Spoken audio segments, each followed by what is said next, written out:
I am not a body, I am free, for I am still as God created me. The name of God is my inheritance. The name of God is my inheritance.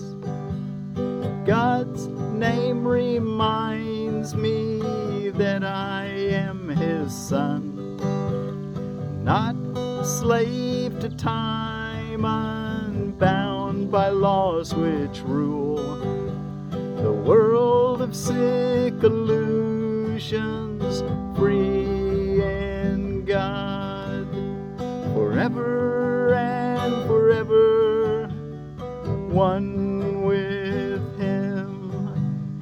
The name of God is my inheritance. The name of God is my inheritance. I am not a body, I am free, for I am still as God created me. Well, thank you all so much for joining me today. I'm Willie from the Ozarks, and we're studying Lesson 204, which is Review Number 6 in A Course in Miracles, Workbook for Students. We're reading from the original edition here on Sunday, July the 23rd of 2023. I am not a body, I am free, for I am still as God created me. The name of God is my inheritance. God's name reminds me that I am His son, not slave to time, unbound by laws which rule the world of sick illusions, free in God, forever and forever one with Him. I am not a body, I am free, for I am still as God created me. He really wants us to get this, that we're not bodies, that we're free, and that we're the way that God created us. And today, the name of God is my inheritance. Let's go take a quick look back in Lesson 184.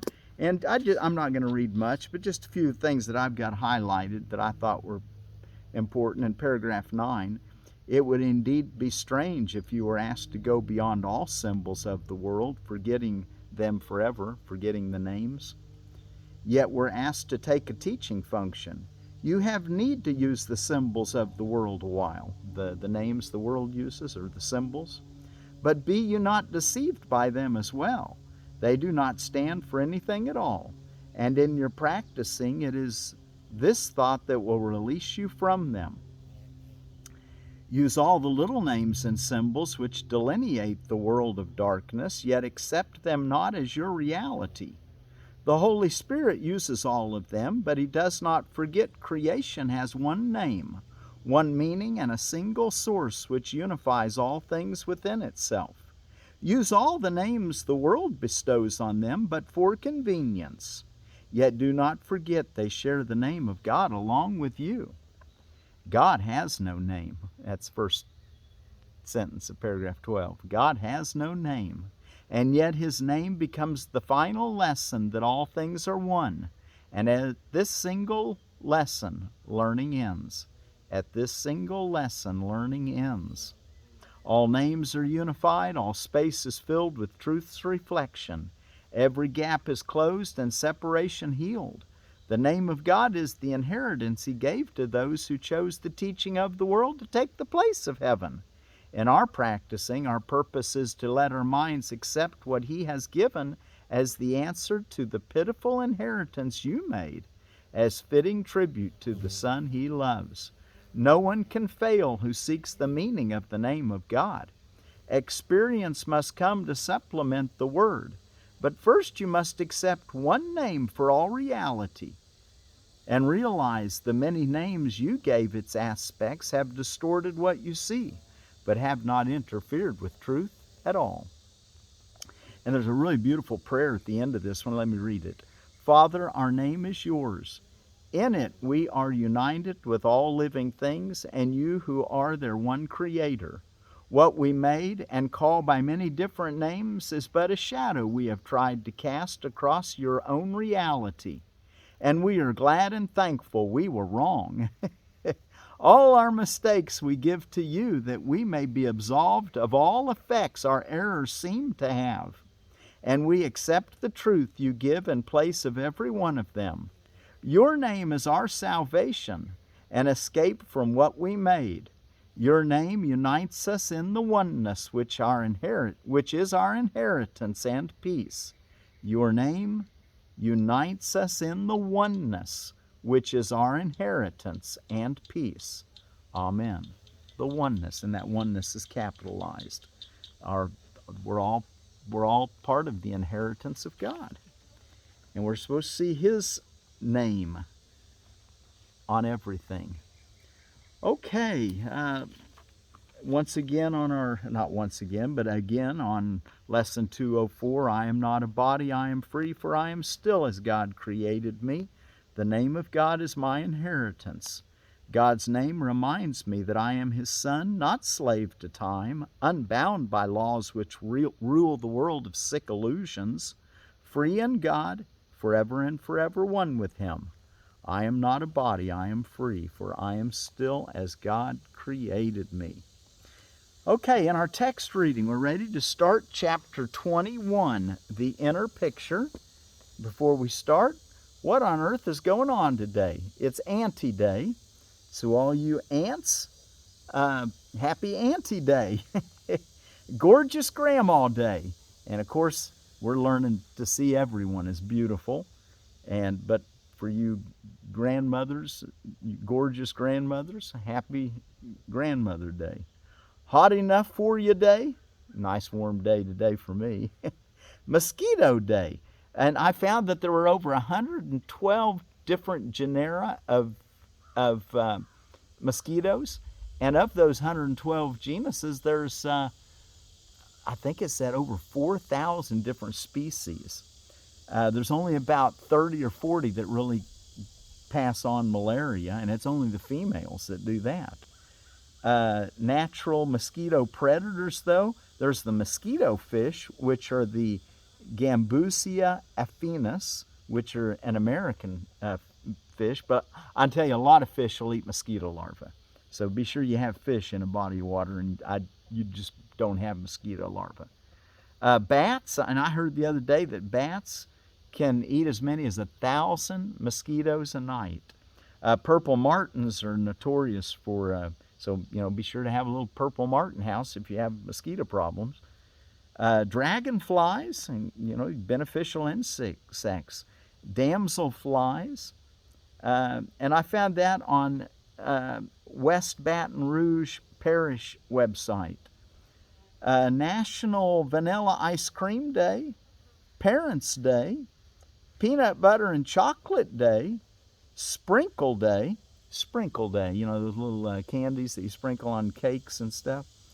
World Sjogren's Day, which is an autoimmune disease, basically making dry mouth. And then Yada Yada Yada Day. Yada Yada Yada, skip over the details day.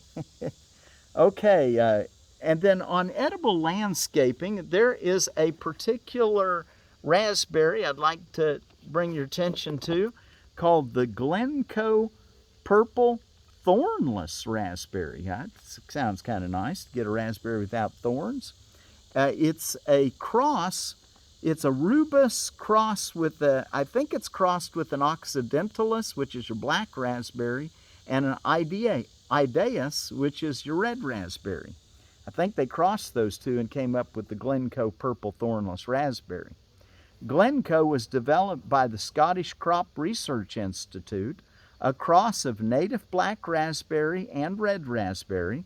Flavor is reported to be excellent, and plant can be bushy and ideal for containers or the home garden. One plant will produce a multi-stemmed clump, so it can be a space saver and not spread as red and yellow raspberries do. Tip prune in the summer at 30 inches to keep as a bush. Remove old canes after they have fruited. Resistant to verticulin wilt, good in zones 4 through 8, and space 2 to 3 foot circles. And that's your Glencoe Purple Thornless Raspberry. And I put all this stuff in the description below. So if you need to know where I got some of this information, I put a lot of that and where I received it. The things going on around the world today, I got that from holidaysandobservances.com.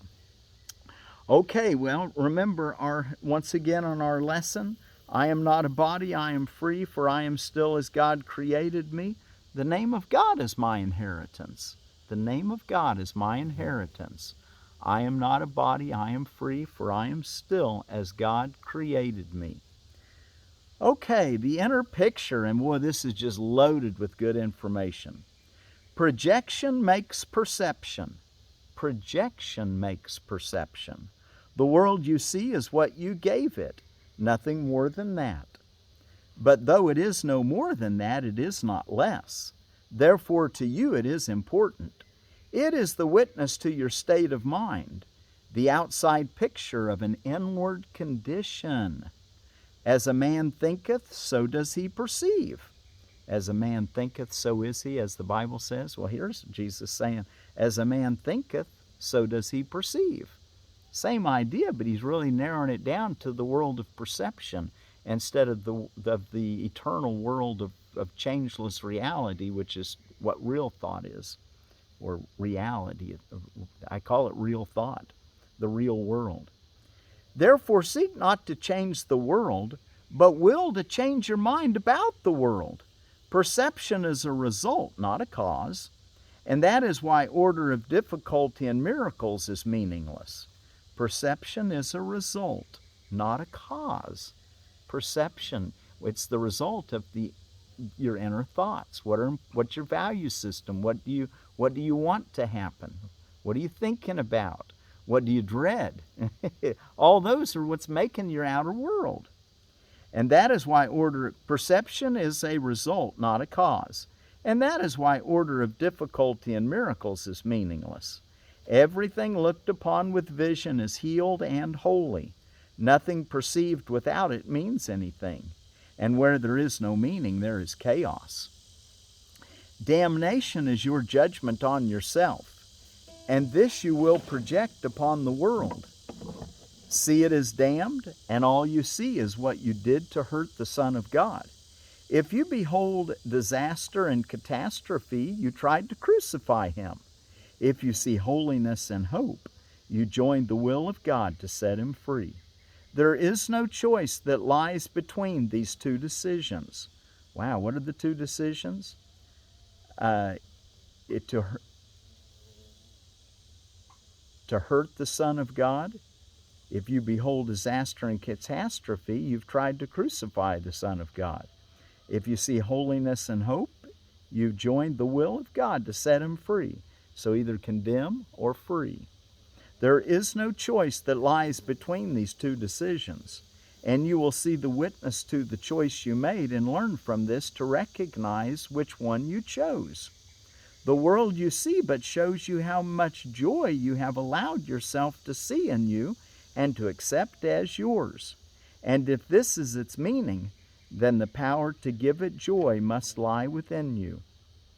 Those last two sentences again, or three? Two. The world you see but shows you how much joy you have allowed yourself to see in you and to accept as yours. And if this is its meaning, then the power to give it joy must lie within you. Paragraph 3 is the next section. Section 2, the imagined world. Never forget the world the sightless see must be imagined, for what it really looks like is unknown to them. They must infer what could be seen from evidence forever indirect and reconstruct their inferences as they stumble and fall because of what they did not recognize, or walk unharmed through open doorways which they thought were closed.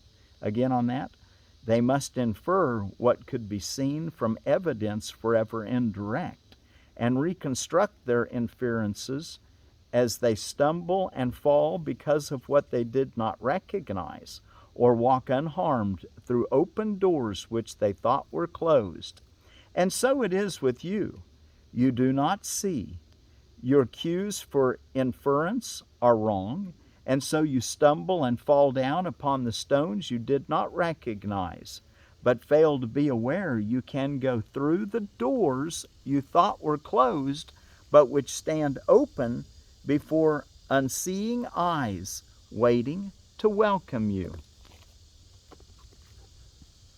4. How foolish it is to attempt to judge what could be seen instead. It is not necessary to imagine what the world must look like. It must be seen before you recognize it for what it is. You can be shown which doors are open, and you can see where safety lies and which way leads to darkness, which to light. Judgment will always give you false directions, but vision shows you where to go.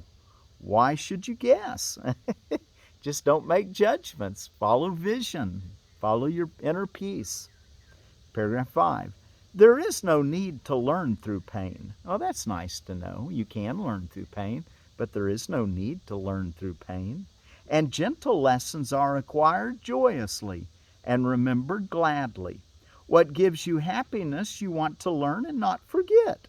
It is not this you would deny. Your question is whether the means by which this course is learned will bring to you the joy it promises.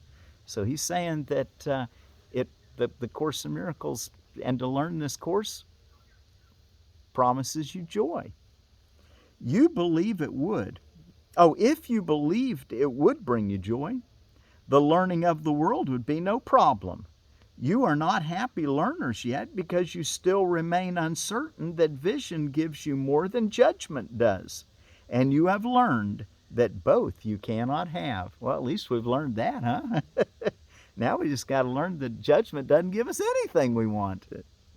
Paragraph 6, we want to learn to follow the inner guidance of peace, the teacher of peace. Paragraph 6. The blind become accustomed to their world by their adjustments to it. They think they know their way about in it. They learned it not through joyous lessons, but through the stern necessity of limits they believed they could not overcome. And still believing this, they hold those lessons dear and cling to them because they cannot see. They do not understand the lessons keep them blind. This they do not believe. And so they keep the world they learn to see in their imagination, believing that their choice is that or nothing. They hate the world they learn through pain, and everything they think is in it serves to remind them that they are incomplete and bitterly deprived. 7.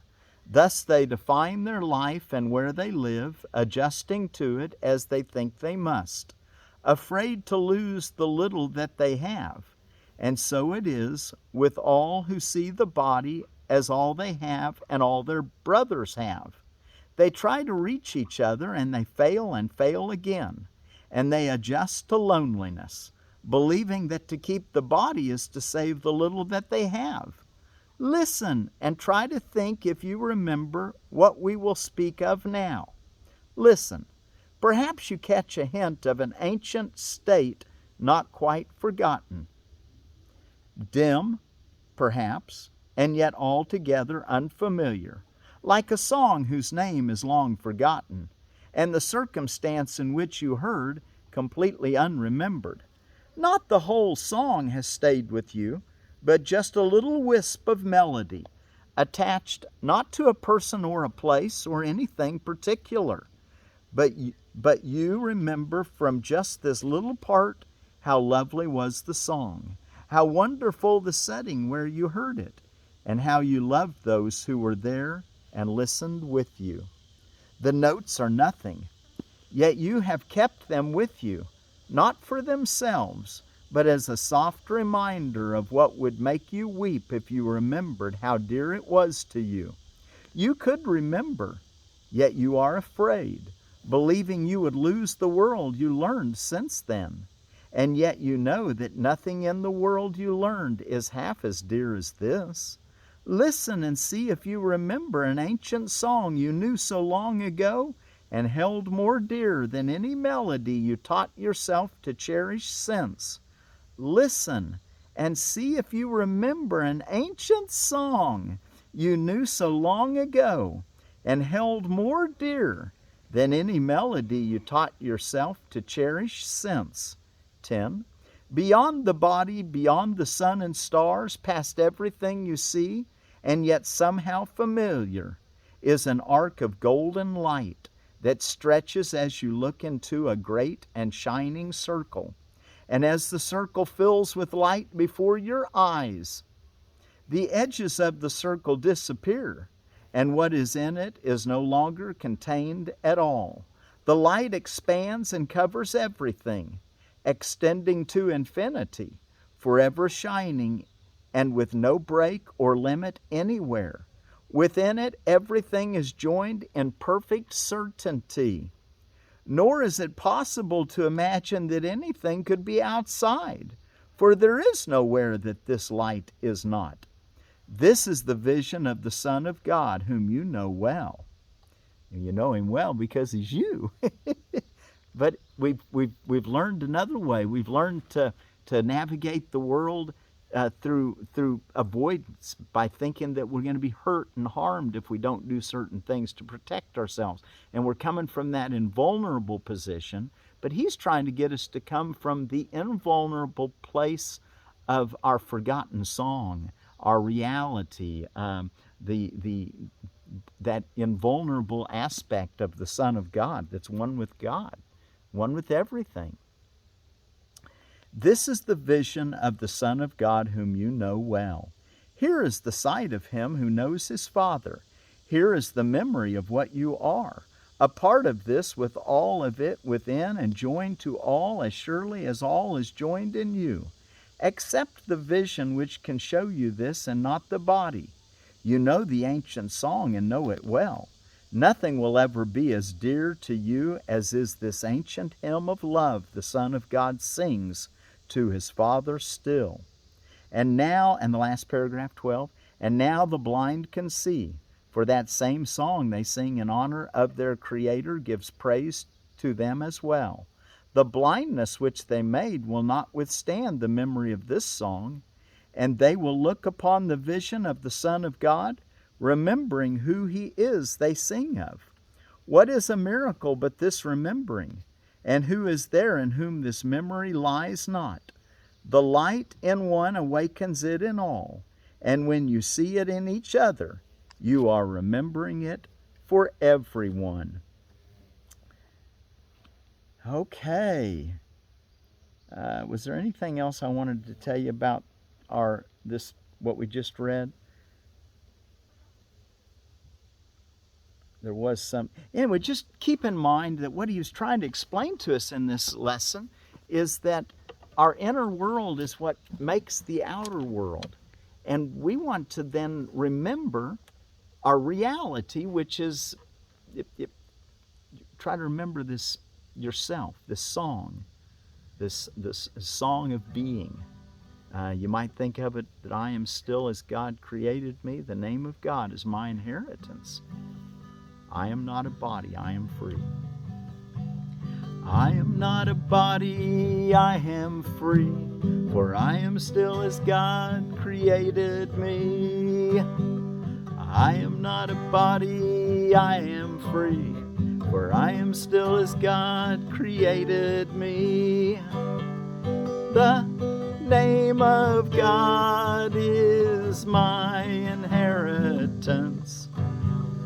The name of God is my inheritance. God's name reminds me that I am his son, not slave to time, unbound by laws which rule the world of sick illusions, free in God, forever and forever, one with him. The name of God is my inheritance. The name of God is my inheritance. I am not a body, I am free, for I am still as God created me. The name of God is my inheritance. The name of God is my inheritance. God's name reminds me that I am His son, not slave to time, unbound by laws which rule the world of sick illusions, free in God, forever and forever, one with Him. I am not a body, I am free, for I am still as God created me. Thank you all so much for joining me today. Until tomorrow, be sure to do your 2 longer periods for at least 15 minutes, morning and night, and every hour of the day tell yourself, I am not a body, I am free, for I am still as God created me. The name of God is my inheritance. God's name reminds me that I am His son, not slave to time, unbound by laws which rule the world of sick illusions, free in God, forever and forever one with Him. I am not a body, I am free, for I am still as God created me.